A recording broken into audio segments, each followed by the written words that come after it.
Hi, welcome to our channel where we share the most intriguing stories. I bought a used car to save on gas. 3 weeks later, I was in court, bleeding money, dodging threats, and unraveling a suburban conspiracy led by an HOA president in yoga pants. What started with a handshake ended in handcuffs, and not mine. Welcome to the war on Riverwalk Hills. I never thought buying a used car would end with me knee-deep in legal paperwork, HOA threats, and something that felt uncomfortably close to a neighborhood coup. But I'm getting ahead of myself. It all started with a simple decision, one that, in theory, should have saved me money and gas. My name's Lincoln Hayes. I'm 38, a mechanic by trade, husband to a woman with infinite patience, and father to a whip-smart 9-year-old daughter who already negotiates like a Wall Street shark. We live in a modest but cozy home on the outer edge of Reno, Nevada, right outside the lines of Riverwalk Hills, a so-called master-planned community that's more Stepford than suburb. We don't belong to any HOA. That's intentional. I like my yard the way I want it, and I'll be damned if someone tells me what shade of beige I'm allowed to paint my own front door. Anyway, it was a Tuesday when the old Dodge Ram gave out on me for the 3rd time in a month. I'd rebuilt the transmission once already, and I knew the second time wasn't worth the effort. It drank gas like it had a vendetta against the environment and barely fit in our driveway. My wife, ever practical, nudged me over dinner. "You've been saying we need a smaller SUV," she said, sipping her tea. "Why not just put out feelers? Someone in the neighborhood might be looking to sell." So I did. I printed up a quick note. Nothing fancy, just a straightforward message. Looking for a reliable used SUV. Local preferred, not interested in dealership headaches. Ready to inspect. Neighbors first. I dropped a couple dozen in mailboxes around the area, posted it on the local neighborhood app, and figured I'd wait and see. Less than 24 hours later, I found an envelope in my mailbox. No stamp, just slid in. Cream paper, my name typed neatly on the front. Inside was a printed letter that looked oddly formal for a car sale. 2018 Toyota Highlander, silver, excellent condition, 1 owner, no accidents. Available for immediate viewing. Will consider a fair offer. Call Karen Sharp, Riverwalk Hills. The name hit me like a fly in soup. Karen Sharp. I'd heard that name plenty over the years. Everyone in the area had. President of the Riverwalk Hills HOA for nearly a decade. Local dictator with a clipboard. There were urban legends about her measuring grass with a ruler and reporting swing sets to zoning enforcement. Naturally, I had questions. Why would Karen be selling a car through some neighborly flyer rather than her pristine HOA network? Was she just trying to offload it quickly, or was there a catch? My wife gave me a look over the breakfast table that said, "You're going, aren't you?" The car was parked in her spotless driveway 2 streets over. It gleamed like it had never known Nevada dust. Not a scratch on it. Leather interior, smooth start, maintenance records printed out and arranged like a resume. Karen herself stood by the mailbox with the kind of smile that made me wonder if she rehearsed in the mirror. "Mr. Hayes, I presume?" she asked. "Lincoln," I replied. "You're Mrs. Sharp." "Karen's fine," she said, motioning to the Highlander. "I saw your flyer. Figured this was fate." I ran my hand over the hood, popped the hood, gave it a mechanic's once-over. No leaks. Fluids looked clean. Tires had good tread. I asked about mileage. She answered like a sales rep. 1 owner, regular service, barely driven since the pandemic. It had just under 65,000 miles. I was expecting her to ask well over market, but instead she named a number that was about 1,500 below Blue Book. My gut tightened. "That's a generous price," I said slowly. She shrugged. "I'm buying something electric next week." "It's just sitting here. You'd be doing me a favor." I should have known then. Nobody like Karen Sharp gives away anything unless it benefits her 5 moves down the chessboard. Still, I took the bait. We sat at her kitchen island while she pulled out a typed-up bill of sale, already pre-filled with the VIN, her info, and a blank for mine. She handed me a second sheet, something labeled Property Disclosure Statement, but I skimmed it like any normal person buying a used car. Most of it was about the maintenance, with a paragraph at the bottom that mentioned property maintained under the jurisdiction of Riverwalk Hills HOA, and something about adjacent integration. I figured it was boilerplate language. Maybe she parked it at the HOA lot or used their services. I signed it. She signed it. She handed me the keys like a queen bestowing a sword, and I left thinking I'd gotten a great deal. That night, I parked the Highlander in my driveway and watched the sunset behind it. My daughter named it Silver Bullet. My wife said it made me look like a grown-up for once. We slept easy, but let me tell you something. If there's one thing I've learned, it's that in suburbia, nothing comes without strings. And some strings. You don't see them until they're already wrapped around your damn throat. It started with a letter, not the kind you expect after buying a car. No, this one had weight. Thick envelope. Riverwalk Hills HOA logo embossed in the corner, like it had come from a law office instead of a suburban bureaucracy. I almost laughed when I saw it. Almost. I opened it standing barefoot on the porch, coffee in one hand. The first page greeted me with the phrase, "Welcome to the Riverwalk Hills Homeowners Association." I blinked. The hell? Second page was an invoice. Quarterly dues, $640.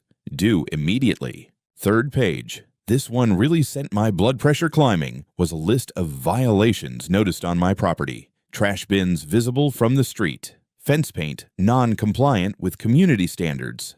Lack of decorative landscaping near mailbox. I stood there, rereading the pages like they were in a foreign language. HOA? I didn't own property in Riverwalk Hills. I lived 2 damn blocks outside their jurisdiction. Always had. That's why I bought there, to stay free from this exact kind of insanity. I called the HOA number listed at the top of the letter. A woman answered in a perfectly neutral voice, like she'd been trained by an AI customer service bot. "This is Marlene with Riverwalk Hills HOA. How can I assist you?" "Yeah," I said, trying to stay civil. "I just received a letter welcoming me to your HOA. Problem is, I don't live in Riverwalk Hills. I live on Fallow Ridge Lane. That's outside your zone." She paused just long enough to be smug. "Mr. Hayes, correct?" "Yes." "You recently purchased an asset that is associated with Riverwalk Hills. Therefore, you are now considered an integrated member under the Community Shared Property Clause." "I bought a car," I said slowly.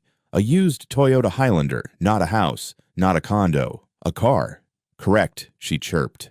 "And per the contractual language in the executed sale, ownership of said asset includes shared obligations tied to HOA-managed resources." I had no idea what the hell that meant, and I fix cars for a living. "You're trying to tell me," I said, already hearing my own voice rising, "that because I bought a used SUV, I now owe you $640 and need to repaint my damn fence. Please refer to the disclosure you signed during the transaction," she said. "It's all outlined there." I was silent for a moment. Then I laughed. Just one sharp, incredulous bark. "You people are out of your damn minds. I suggest you speak with a legal professional if you're unsure of the terms you agreed to. In the meantime, late fees begin accumulating after 10 days. Have a great day, Mr. Hayes." She hung up. I stood there, still holding the phone, heartbeat in my ears. That night, I tore through the paperwork Karen had given me. I found it, bottom of the second page of that disclosure statement, in fine print smaller than ant droppings. Buyer acknowledges and accepts any and all responsibilities associated with HOA managed property or services that may pertain to said asset, including but not limited to jurisdictional participation, communal obligations, or adjacency-based integration. It was gibberish. Legal-sounding nonsense that didn't even mention Riverwalk Hills by name in that sentence. Just vague, tangled clauses meant to look official. But now I understood. Karen had written in a trap. And I'd signed it. Next morning, I drove the Highlander right back to her place, parked in her driveway like I owned the damn street, and knocked. Karen opened the door wearing workout clothes and a smile so fake it practically cracked her face. "Lincoln, how's the Highlander treating you?" "You scammed me," I said, holding the papers up like a warrant. "You slipped HOA bullshit into a car sale, and now I've got people trying to make me paint my fence and pay dues on a neighborhood I don't even live in." She gave me a look like I was overreacting, like I'd just accused her of murder because she cut in line at Starbucks. "You signed the disclosure. It was clearly written. It was buried in fine print. In a goddamn car sale." "Due diligence, Mr. Hayes," she said sweetly. "Perhaps next time you'll read before you sign." My fists clenched. Not to hit her, tempting, but just to keep from grabbing the nearest flower pot and launching it through her pristine HOA-approved window. "You think this is going to hold up in court?" I asked. "That's up to a judge. But in the meantime," she said, stepping back and starting to close the door, "welcome to Riverwalk Hills."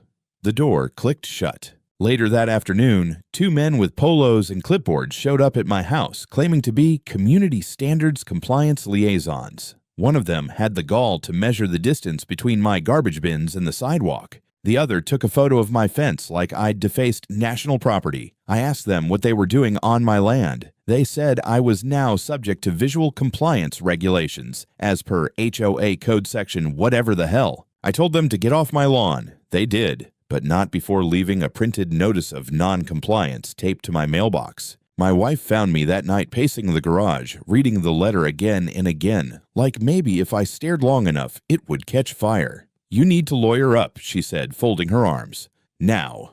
I nodded. I wasn't going to let Karen get away with this, but I had a sinking feeling, a real ugly one, because if there's one thing worse than an HOA president with too much power, it's an HOA president who knows how to weaponize a pen and a signature line. I spent the next 2 days in a state of barely contained rage. Every time I looked at that Highlander in the driveway, gleaming like some kind of suburban Trojan horse, my stomach twisted. I wasn't angry at the car. Hell, it drove smooth as butter. I was angry at myself for trusting a woman who looked like she ironed her yoga pants. I called a local attorney recommended by a buddy from the shop. Her name was Savannah Hawk. Early 30s, sharp voice, sharper eyes, and not the kind of woman who accepted bullshit with a smile. After I gave her the basics over the phone, she scheduled me in for a consult the next morning. The moment she saw the contract, she let out a low whistle and pushed her glasses up her nose. "Well," she said, flipping to the second page, "this is either the dumbest clause I've ever seen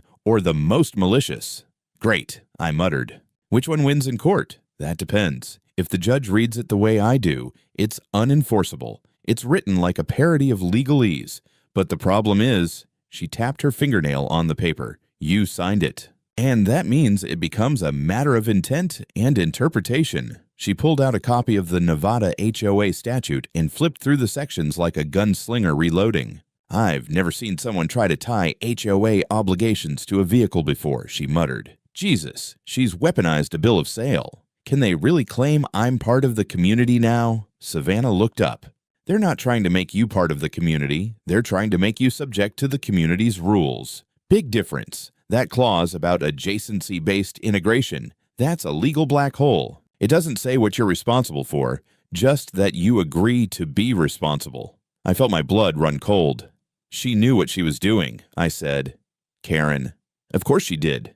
This wasn't an accident. This was engineered." Turns out Karen's Highlander had been listed, at least on HOA internal forms, as a shared-use vehicle registered under community property. It had been occasionally used for HOA errands, security checks, even a damn community potluck delivery. She'd basically turned a family SUV into a Trojan HOA boundary post. Savannah requested the DMV records, title transfers, even HOA meeting minutes through public records. What we found was worse than I expected. 3 months before the sale, Karen had proposed a motion at a Riverwalk Hills meeting to reclassify communal use assets to allow shared governance of auxiliary acquisitions. Nobody at the meeting batted an eye, probably because no one knew what the hell she was talking about. That motion got passed. 1 month later, she started posting the car for sale. Savannah leaned back in her chair, arms crossed. This was deliberate. She reclassified the car. Hid a poison pill in the disclosure, waited for a local buyer who didn't know better, then tied them to the HOA using her fake clause. I sat in silence, chewing the inside of my cheek. And now they're coming after me for dues, for fence paint, for trash bins. "They're trying to create precedent," Savannah said. "If they get away with this, they'll do it again. They've found a loophole to expand the HOA beyond its original borders. You weren't the first target, just the first one dumb enough to bite." I stared at her. "Thanks for that," she smirked. "You know what I mean." We decided to hit back. A cease and desist letter went out the same day, demanding the HOA retract all claims of jurisdiction over my property and void the fabricated clause. In response, we received another official letter from Karen's office. "The HOA recognizes your concerns but stands by the legally binding nature of the signed disclosure. Any further non-compliance will result in escalating fines and potential lien placement." Lien. They were threatening to lien my house because of a used car sale. I started getting regular compliance notices in the mail. One warned me that my lawn was uneven in color. Another claimed the mailbox was non-standard. A third, my favorite, cited lack of appropriate seasonal decor. Savannah and I filed a lawsuit within the week. Fraud, misrepresentation, contract coercion, illegal enforcement of non-jurisdictional authority. She used enough legal terms to make a law professor break out in hives. Karen, of course, responded immediately. Her own lawsuit hit my inbox 2 days later. She accused me of violating community appearance codes, failing to pay dues, and, my personal favorite, creating a hostile environment for Riverwalk Hills volunteers. Apparently, the two clipboard clowns who came to measure my trash bins had filed a complaint. One of them said I had verbally intimidated him by asking what the hell he was doing on my land. My life turned into a carousel of paperwork, court filings, and HOA letters with more threats than a mob shakedown. Every time I opened the mailbox, I half expected a dead fish wrapped in compliance violations. My daughter asked why the car we named Silver Bullet now made Mommy and Daddy so angry. I didn't have the heart to explain that it had been laced with HOA malware, but I did explain one thing to her, and I meant it. No one gets to bully us, sweetheart. Not even the president of the neighborhood. And I knew then, Karen hadn't just messed with the wrong guy. She'd declared war on the wrong damn family. If I'd had any doubt that Karen Sharp was a control freak with the instincts of a war general, those doubts evaporated by the end of the first week of legal proceedings. The cease and desist had been ignored. The lawsuit filed by Savannah triggered a counteroffensive that made it very clear. This wasn't just about a car anymore. Karen had turned our little dispute into a goddamn holy war for HOA authority. She didn't just want to win. She wanted to make me an example. The Riverwalk Hills HOA fired the first public salvo in the form of a newsletter. I found it stuffed into my mailbox like a Trojan horse, folded neatly next to a glossy HOA pamphlet titled Protecting Community Standards in a Time of Adversity. That alone should have triggered a federal investigation. Inside was a cheerful message from the president herself. It is our duty, as a unified community, to ensure that those who seek to undermine shared harmony are held accountable. Unfortunately, one individual has chosen to reject the collective values that make Riverwalk Hills exceptional. Despite willingly integrating into our community via documented contractual agreement, this resident now refuses to comply with basic regulations, jeopardizing safety, order, and visual consistency for all. There was no name, but there didn't need to be. Everyone in the neighborhood knew exactly who the one individual was. I crumpled the newsletter and drop-kicked it into the trash. My wife read it over my shoulder and muttered something that would have made a sailor blush. My daughter looked at both of us and asked if that lady with the creepy smile was in trouble again. She's working on it, I said. By the end of that week, I'd been reported for not trimming a bush on the east side of my house, which, by the way, was technically my neighbor's, having excessive oil stains in my driveway from a car I hadn't even parked there yet. Improper flagpole height. I didn't even own a flagpole. Savannah wasn't surprised. She'd seen this before in other HOA cases. They're trying to build a false compliance record, she said. If they can show a pattern of violations, even fabricated ones, it makes you look like a habitual offender, especially if it ends up in court. What about the neighbors? Do they know this is fake? Some do. Most don't care. And a few? They probably love it. I learned just how true that was when one of those neighbors, an elderly man named Wayne, shuffled across the street and handed me a paper with shaky hands. It was a printed screenshot from a local Facebook group. The thread headline read, "Community member threatens our HOA's integrity. What can we do?" There were over 60 comments. A few questioned the HOA's tactics, but the loudest voices were Karen's loyalists. One woman called me un-American. Another suggested someone make him understand why we have rules. A third claimed I was a danger to children, which I guess was the suburban version of calling someone a war criminal. I asked Wayne why he brought it over. "Because this is bull," he said. "You live 2 blocks outside our borders. I remember when your lot was still just sagebrush and rocks. You're not part of this circus, and you shouldn't have to deal with it." "You ever had trouble with Karen?" I asked. He barked a laugh. "I once left my Christmas lights up until mid-January. She called the fire department." He wasn't the only one coming forward. A neighbor down the street, Marissa, single mom, 2 kids, dropped by one evening with a cup of coffee and a low voice. She tried this same stunt 2 years ago, she said. Garage sale. She claimed the driveway encroached on HOA territory and demanded we give 10% of proceeds to the Community Beautification Fund. You're kidding.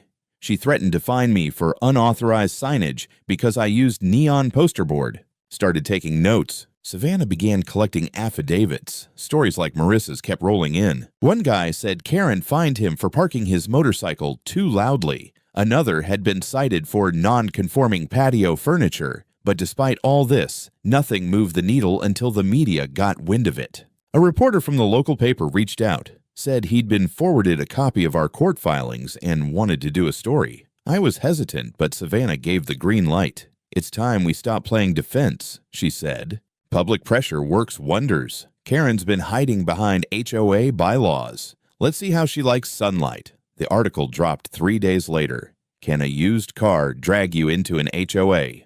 A local man says yes, and he's suing to prove it. It spread fast. The headline was so absurd, it went semi-viral in the HOA forums and legal Reddit threads. My inbox filled with messages. Some people shared similar stories, being sucked into HOA jurisdiction through boundary disputes or property traps. Others just wanted to laugh. One guy offered to send me a novelty license plate. HOA. Karen naturally retaliated. She held a special session of the HOA board and live-streamed it on the community site. I watched the recording, mostly out of morbid curiosity. She sat at the head of a long table, flanked by 2 other board members who looked like they'd been held hostage by cookies and wine spritzers. She opened with a speech. "While we regret that legal action has been taken against our community, we are confident that the truth will prevail. This association has always acted with transparency, fairness, and commitment to collective harmony." I nearly choked on my drink. Then came the pièce de résistance. Karen introduced a community resolution stating that any resident who brings frivolous litigation against the HOA shall be publicly censured and have restricted access to community resources. Restricted access to what? The community gazebo, the monthly bake sale. It was pure theater, but I knew better than to laugh it off. Karen wasn't flailing. She was laying the groundwork. She was turning her loyalists into soldiers, creating a narrative. And the worst part? Some people were buying it. Savannah warned me, "This is going to get worse before it gets better. You've drawn blood. She won't stop." She was right. The lawsuit had started a fire. But Karen had just poured gasoline.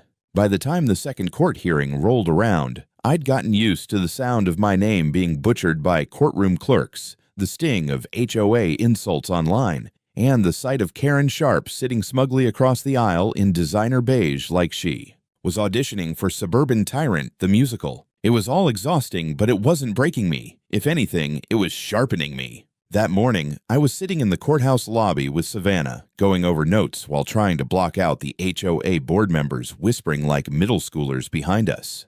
The hearing wasn't anything exciting, just procedural motions, but the tension was thick enough to chew. Karen hadn't even bothered to look at me since we walked in. She just nodded to her lawyer like she was running a board meeting.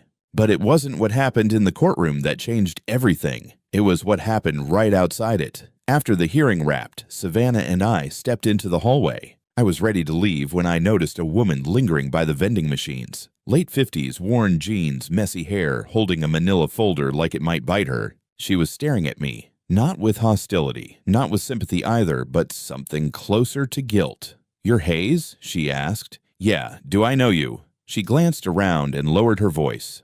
"Lorraine Jasper. I used to be the HOA's accountant. Quit last spring." I could feel Savannah straighten beside me. "You got a minute?" Lorraine asked. We found a quiet bench behind the elevators, and she laid it all out. Apparently, Karen had been playing a much longer game than I ever imagined. "She's been pushing the board for years to expand the HOA boundary," Lorraine said. "But nobody on the board wants the fight that comes with annexing property the right way. Public vote, city approval, all that. So she started experimenting."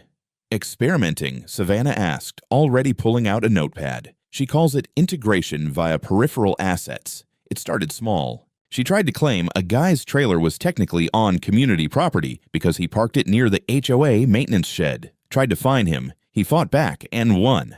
Then she moved to outbuildings, tool sheds, detached garages on properties near the edge. I blinked. And then, "What? The car?" Lorraine nodded. "Yeah." She realized no one would question a shared vehicle. So she had the Highlander listed internally as an HOA transport, put it on the books, then wrote that clause into the sale. Didn't even ask the board. I only knew because I handled the ledger. She falsified documents, Savannah asked. Lorraine hesitated, then opened the folder. Inside were copies of meeting minutes, budget notes, and internal memos, some with Karen's signature on them, others clearly edited after the fact. She used my login, Lorraine said. After I quit, I started keeping copies, just in case. My mouth went dry. You're saying she forged records? She was doing it so quietly, most of the board didn't notice, or they didn't care. Some of them probably thought she was just trying to get creative with budgeting. Savannah was already flipping through the folder like it was Christmas morning for lawyers. This is enough to open a criminal probe, she muttered. Lorraine looked at me. I hated what she did to you, and I knew this would catch up with her eventually. I just didn't want to be in the blast radius. I get it, I said. You're in it now. We thanked her. She left quickly, eyes down, folder half hidden in a tote bag. Savannah wasted no time. By that afternoon, she'd submitted the new evidence to the county prosecutor's office. Within 48 hours, they launched a preliminary investigation into the Riverwalk Hills HOA. By the end of the week, Karen Sharp was served with a notice of pending charges, fraud, forgery, and abuse of position. And yet, because the American legal system has a sense of humor, Karen was allowed to remain under house arrest while the investigation proceeded. She was fitted with an ankle monitor and confined to her perfectly symmetrical stucco prison, probably pacing the halls in rage because no one was allowed to come mow her damn lawn. She didn't go down quietly. Her lawyer filed for dismissal of our case, citing irrelevant distractions, and claiming the evidence from Lorraine was unverified and prejudicial. The judge shut that down in under 2 minutes. Then, in a move that surprised even Savannah, Karen's lawyer abruptly withdrew from the case. No explanation, just a statement of irreconcilable differences. I think he finally realized what kind of grenade he was sitting on, Savannah said. Still, I didn't let myself celebrate. Not yet, because Karen might have been contained, but she wasn't neutralized, and predators cornered in their own dens. They're the most dangerous. After Karen got slapped with an ankle monitor and shoved under house arrest, I expected things to cool down. I figured the worst was over. We had evidence. We had witnesses. We had a goddamn county prosecutor breathing down her neck. But what I forgot, what I underestimated, was that people like Karen don't go down quietly. They don't retreat. They mutate. It started small. Nasty notes on my windshield, anonymous calls at night, long pauses, then hang-ups. Once someone dumped a bag of grass clippings across my driveway. Juvenile crap, the kind of thing you brush off as noise. But the message was clear. The war wasn't over. It was just shifting tactics. Then came the night I almost lost everything. It was a Thursday, late. I'd taken the dog out for a walk like I did every evening. Same routine. Down the street, around the cul-de-sac, let him sniff every mailbox like it was the Constitution. I remember the wind was picking up, sharp and dry. Felt like something was brewing. We were halfway home when I heard footsteps behind me. Not fast, not casual either, measured, too synchronized to be random. I turned just in time to see 2 men in hoodies step out from behind a parked pickup. One of them carried a flashlight, the other something heavier, metal, maybe a pipe or a crowbar. Evening, the first one said. I stopped walking. My hand tightened around the leash. My dog, Hank, went still, ears up. He wasn't growling, but he wasn't wagging either. You Lincoln Hayes. Depends, I said. You selling Girl Scout cookies? They didn't laugh. Got a message, the second guy said. You need to drop that lawsuit. Today. You do it quietly. Nobody gets hurt. Or what? I asked, because apparently I have a death wish. Or your little girl might not make it to school tomorrow.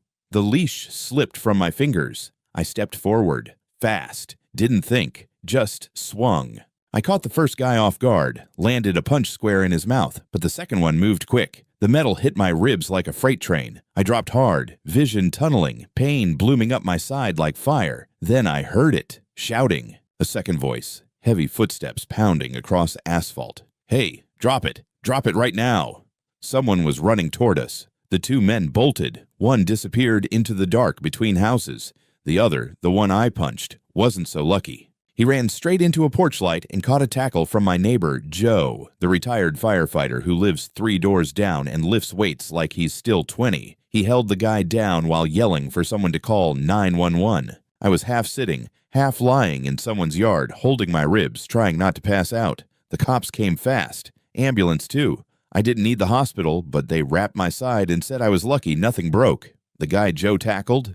His name was Ryan Sharp, Karen's goddamn nephew. Once the police ran his name, it took about 10 seconds to establish a connection. He wasn't just related. He was on a payroll, Riverwalk Hills Security Committee, a program Karen had set up the year prior with a vague description and a suspiciously large discretionary budget. The other guy got away, but Ryan didn't shut up for long. Faced with charges of aggravated assault, intimidation, and conspiracy to commit witness tampering, he flipped, confessed everything, said Karen had called him 2 nights prior, told him to scare me into dropping the lawsuit, gave him instructions, said she'd take care of it legally if things went sideways. She even offered to cover bail. I'll never forget sitting in the police station listening to the detective read her words aloud from his statement. That man is trying to destroy my life. Make sure he rethinks that. It was like something out of a mob movie. Within 48 hours, Karen's house arrest was revoked. She was formally charged with conspiracy to commit assault, witness intimidation, solicitation of criminal activity. This time, no ankle monitor, no home confinement.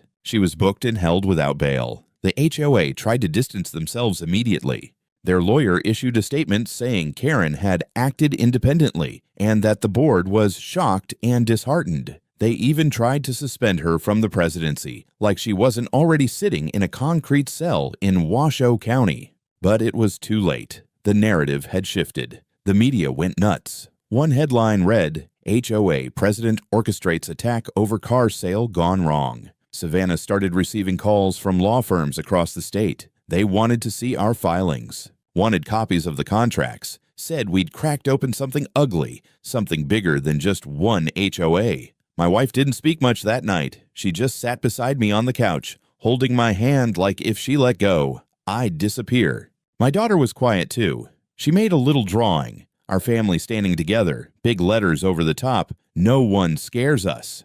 I pinned it to the fridge with the same magnet Karen had once given out at an HOA cookout 3 years earlier. It said, "Community first."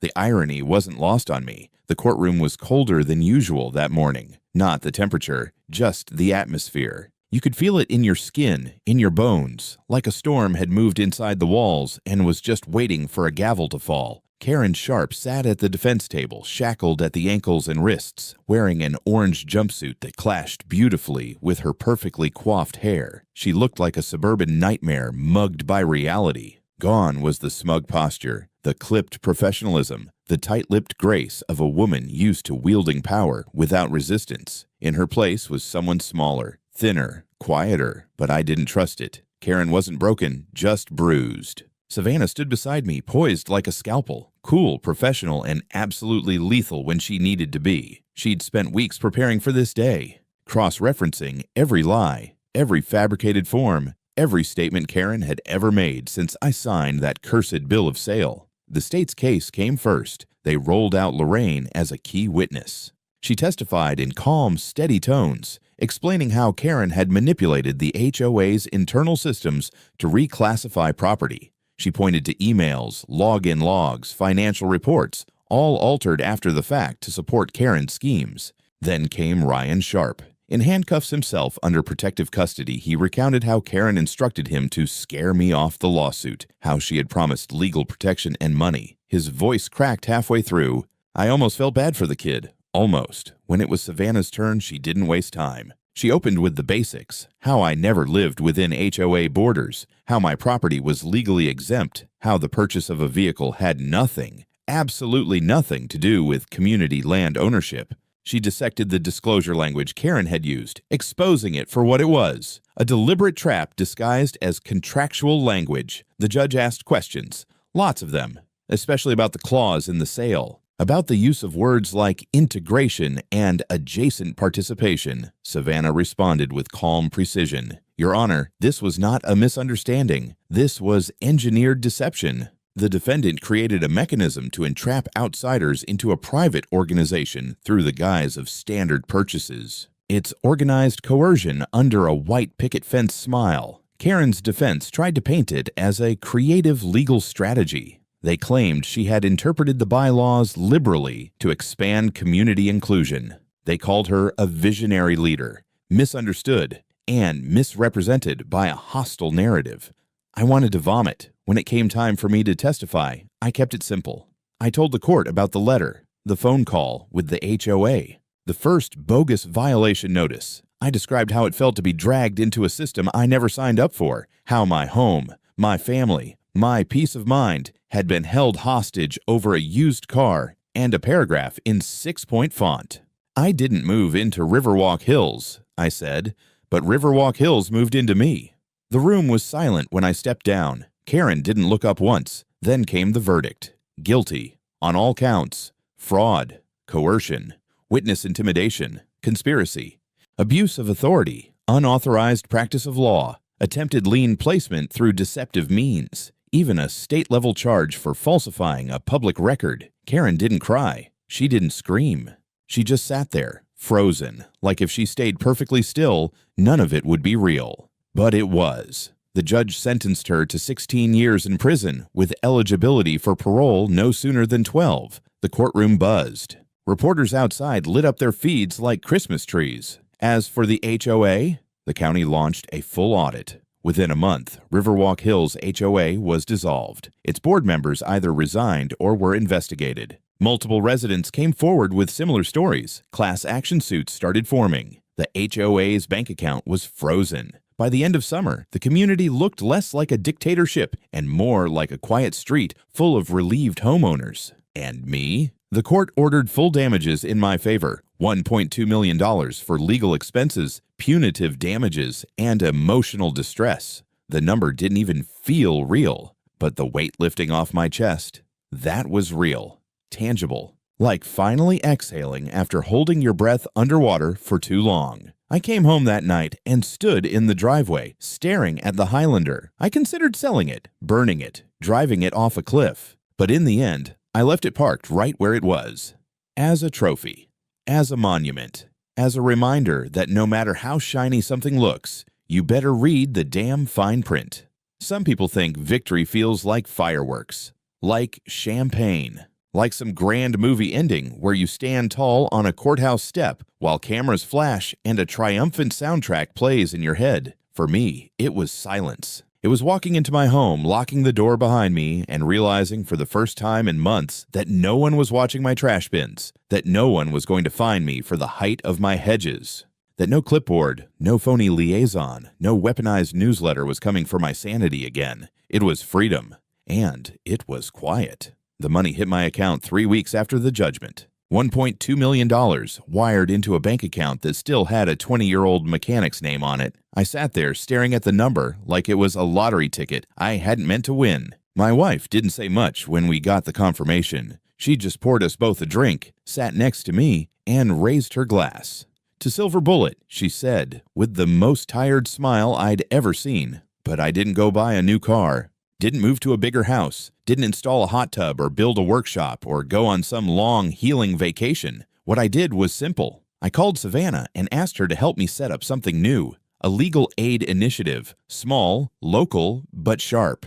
Something designed for people like me, for folks who'd been steamrolled by HOA bullies, housing board tyrants, or paperwork designed to crush the average Joe. We called it Perimeter Watch. It started with 3 volunteers, 1 part-time paralegal, and a rented office above a bakery, but the phone rang every day. We were buried in cases within the first month, stories from Arizona, California, even Florida. Most of them weren't as dramatic as mine, but they all had one thing in common. Someone with power had assumed they'd never be challenged, and that's where we came in.